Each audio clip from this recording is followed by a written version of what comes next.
13. Welcome to this channel. Let's review Koleoso Part 13. Koleoso Part 13. Oya taba wo date wa leni eni ni 19th of June 2026. Gbogbo wa tá retí Koleoso pàápàá jùlọ ẹ̀yin tèmi ní Àṣeyọrí TV. Gbogbo ẹ̀yin subscriber wa ó yẹ súnmọ́ mi síbí. Gbogbo ẹ̀yin tí ẹ fẹ́ wo Koleoso Part 13 leni tó jẹ́ wípé ẹ ti search fún Koleoso Part 13. Ẹ ti wà eager láti wo Koleoso Part 13. Oya ẹ súnmọ́ mi kẹ́ make sure pé ẹ wo fídíò láti bẹ̀rẹ̀ kẹ́ de ṣe kíni kẹ́ de wò tán nítorí pé kíni a máa já yín sí. A fẹ́ kẹ́ lọ máa download fake Koleoso lórí YouTube rárá. That is why la fi sáré wá láàárọ̀ yìí láti wá tètè gbé yín débẹ̀ pàápàá. Iteledicon ti sọ̀rọ̀ lórí Koleoso Part 13. Wọ́n ti sọ déètì tó máa jáde sórí YouTube tó jẹ́ wípé gbogbo wa máa ṣe kíni a máa láǹfààní àti rí wò gẹ́gẹ́ bí mo ti sọ fún yín wípé tẹ́ bá ti lè subscribe sí channel yìí ẹ máa rí legit update gbọ́ lórí channel yìí. Ìjọ tí Koleoso bá máa jáde orí channel yìí náà láti máa ṣe kíni láti máa ṣàlàyé ẹ̀ fún yín lórí YouTube ìyẹn Àṣeyọrí TV.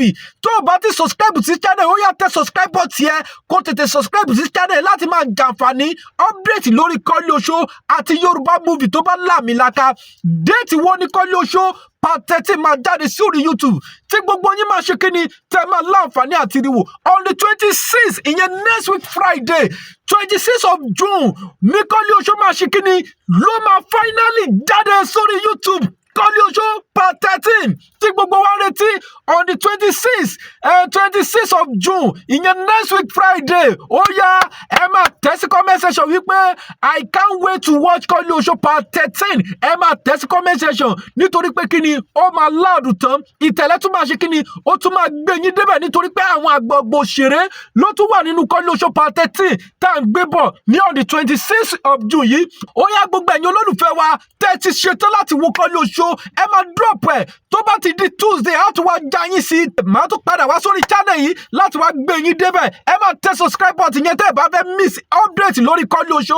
Ẹ make sure pé subscribe sí channel ìyẹn Àṣeyọrí TV nítorí pé Àṣeyọrí TV nìkan ni channel tó legit tó máa fún yín ní update lórí Koleoso bó bá ṣe máa jẹ́ gangan. Bẹ́ẹ̀ ni on the 26th ni o ẹ jẹ́ kí gbogbo wa pàdé lórí YouTube láti jẹ̀gbádùn Koleoso Part 13. Part 14 náà bọ̀ ṣùgbọ́n àkọ́kọ́ máa fún yín ní 13 náà ní on the 26th. So a tún máa gbé yín débẹ̀ bó bá ṣe lọ lágbolé Koleoso. Gbogbo ẹ̀yin tẹ́ ẹ bá ti subscribe ẹ tẹ subscribe button. Ẹ jọ ẹ máa bá wa share fídíò yìí gbogbo group tẹ́ ẹ bá wà ní ká share fídíò yìí ẹ share fídíò yìí sórí Facebook láti lè sọ fún ọ̀pọ̀lọpọ̀ ènìyàn rí wípé Koleoso Part 13 ò lè jáde lé ní 19th of June wípé ó di on the 26th ká tó release Koleoso Part 13. A máa pàdé ní next video mi o kó tó dìgbà náà ire o.